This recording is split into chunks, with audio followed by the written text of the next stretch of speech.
হ্যাঁ, আর এই নদীটার নাম হলো মানে গৌরঙ্গ, একটা হিন্দু নামে, আমি জানি না অবশ্য আমার সঠিক। আর এইটা হলো শাখা, এটা হলো আপনার বিষখালীর থেকে শাখা উঠছে। এই শাখাটাই হলতা নদী হইয়া এটা আপনার দদিভাঙ্গা পর্যন্ত চলে গেছে। ও আচ্ছা আচ্ছা আচ্ছা, বুঝছেন? দদিভাঙ্গা ইদ্যা ঘুরিয়া হ্যাঁ, বাইশকুর ইদ্যা কাল মঠবেড়ি। হ্যাঁ, মঠবাড়ি গেছে না? হ্যাঁ, আর মঠবাড়ি তো পিরোজপুর জেলা। হ্যাঁ, পিরোজপুর জেলা। আর এই হলতা নদীর এই এই দুই পাশ, এই পাশটাই হলো তিনটা জেলার মোহনা। হুম হুম হুম।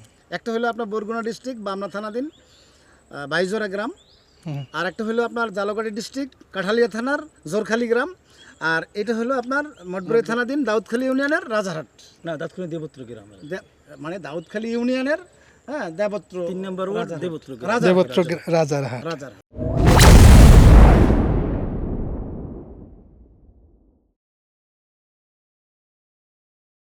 বাংলাদেশের মানচিত্রে এমন জায়গা আছে 3 জেলার সীমানা একত্রে মিশেছে। খবর পেয়ে রওনা দিলাম বাইকের উপর বসে, সবুজ শ্যামল মেঠোপথ, প্রাকৃতিক দৃশ্য দেখে। ঐতিহ্যবাহী 3টি জেলা পিরোজপুর আর বরগুনা, ঝালকাঠির শেষ সীমানা এখানে দেখা যায়। 3 মিনিটেই 3টি জেলা ঘুরে আসলাম ভাই। নদীমাতৃক বাংলাদেশ মানচিত্রের এমন আর জায়গা আর নাই। নদীমাতৃক বাংলাদেশ ভৌগোলিক চিত্রটা বেশ রহস্যময়। আমরা প্রায় 3 নদীর মোহনা, 3 কিংবা 4 রাস্তার মুখোমুখি দেখে থাকে, কিন্তু 2টি জেলার বেশি অধিক জেলার পাশাপাশি দেখা একদম বিরল। বাংলাদেশ মানচিত্রে এমন একটি পয়েন্ট আছে যেখানে 3টি জেলার সীমানায় একই জায়গায় মিশেছে। পশ্চিমের দিকে পিরোজপুর, দক্ষিণের দিকে বরগুনা এবং পূর্ব দিকে ঝালকাঠি জেলার শেষ সীমানা একত্রে এসে মিশেছে। 3 জেলার সীমানায় এক পলকে দেখা যায় এবং মাত্র 2 মিনিটে ঘুরে আসতে পারবেন ঐতিহ্যবাহী 3টি জেলায়। ভ্রমণ প্রবাসীদের জন্য একটি দারুণ সুখবর। তাই আপনারা যে কেউ চাইলে যে কোনো সময় আপনারা এইখানটা আসে দৃশ্যটা উপভোগ করতে পারেন। জেলার মোহনা এখানে দেখার জন্য অনেকে আসে। এইখানে আমরা আপনাদের মাধ্যমে যদি একটু পর্যটন কেন্দ্র হয়, এখানে যদি এই 3টে জেলা মিলে একটা ব্রিজ হয়, 3-4 কোটি টাকা বরাদ্দ দিলে এই এক ব্রিজে দ্বারা এই 3 জেলায় আমরা আসতে পারি। 3 জেলা শুধু নদী দ্বারা ভাগ। এই একটা ছোট্ট একটা নদী 3 কোটি টাকা বরাদ্দ দিলেই একটা ব্রিজ হলে 3 জেলায়, একটা ব্রিজের দুই পাশে দুইটা এই দিয়া 3 জেলায় একটা ব্রিজের উপর দ্বারাই কিন্তু আমরা এই জিনিসটা উপভোগ করতে পারি।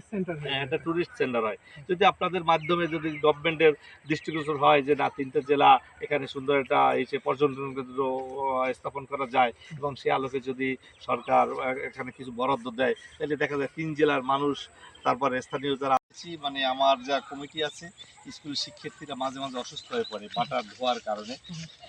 যার কারণে কমিটির একবার আইসা সিদ্ধান্ত দিচ্ছে যে এর জন্য এই বিষয়ে উল্লেখ করে মানে পরিবেশ অধিদপ্তরে বরিশালে আবেদন করার জন্য।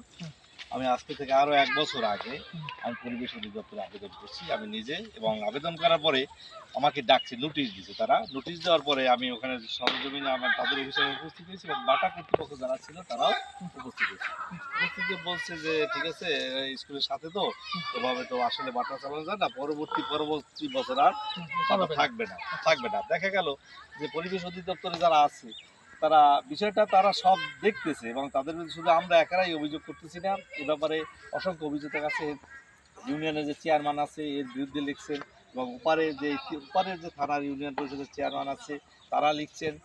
জনগণ কর্তৃক বারবার একটা বাধা নিষেধ হয়েছে, মানববন্ধন হয়েছে, অনেক লেখালেখিও প্রক্রিয়া হয়েছে, কিন্তু কোনোভাবেই তারা এটা রোধ হইতেছে না। তারা টাকা দিয়ে এগুলো ম্যানেজ করতেছে সব পরিবেশ। রাজনৈতিক ব্যক্তিত্ব তার বিরুদ্ধে যে পরিবেশ যদি পরিচালক আছেন ওনার কাছে দরখাস্ত করার পরেও, আবেদন করার পরেও, বিভিন্ন পত্রিকার মাধ্যমে তার মানে দৃষ্টিগোচর হওয়ার পরেও সে কোনো ব্যবস্থা গ্রহণ করে না।